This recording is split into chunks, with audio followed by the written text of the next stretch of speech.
તો આ તરફ જૂનાગઢના માણાવદરમાં રખડતા ઢોરનો આતંક સામે આવ્યો છે। શાક માર્કેટમાં આંખલાઓએ ધમાલ મચાવી। બે આંખલાઓ બાખડતા શાકની દુકાનમાં ઘૂસી ગયા હતા। આંખલા યુદ્ધથી શાકભાજીની દુકાનમાં નુકસાન થયું છે। રખડતા ઢોરોને પકડવા સ્થાનિકોની માંગ છે।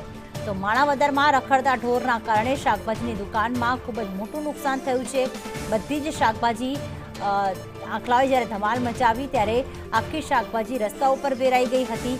આ શાકભાજીની દુકાનમાં આંખલાઓ ધમાલ મચાવીને ઘૂસી ગયા હતા। આપ જોઈ રહ્યા છો કે આ એક રસ્તા પર એક દુકાન જે ખોલેલી છે, શાકભાજી ફળો બધું મળે છે અને એવામાં બે આંખલાઓ ત્યાં વાકડીને જતા રહ્યા હતા। કેતન ઓઝા જોડાઈ ગયા છે। કેતન, આંખલાઓના આતંકના કારણે લોકોને ઈજાઓ પહોંચી રહી છે, લોકો મૃત્યુને ભેટી રહ્યા છે અને હવે અહીંયા શાક માર્કેટમાં ધમાલ મચાવતા મોટું નુકસાન થયું છે।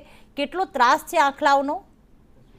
ચોક્કસ કે જે માણાવદરની વાત કરવામાં આવે તો જે આંખલાઓને જે રખડતા પશુઓનો જે ત્રાસ છે તેને કારણે જે માણાવદરવાસીઓ છે ખૂબ જ હેરાન પરેશાન છે। ખાસ કરીને અવારનવાર આવા આંખલા યુદ્ધો જે છે શહેરમાં જોવા મળી રહ્યા છે। કે આજે વિડીયો સામે આવ્યા છે તેમાં સ્પષ્ટ દેખાય છે કે જે શાકભાજીની માર્કેટ છે ત્યાં લોકો ખરીદી કરવા માટે ગયા હતા અને આંખલાઓ વચ્ચે અચાનક યુદ્ધ ફાટ નીકળતા ભારે અફરાતફરીનો માહોલ સર્જાયો હતો અને ખાસ કરીને આ આંખલાઓને જે રખડતા પશુઓ છે તેની ઉપર તાત્કાલિક જે છે પકડવામાં આવે અને તેને બંધ કરવામાં આવે તેવી માંગણી કરવામાં આવી છે।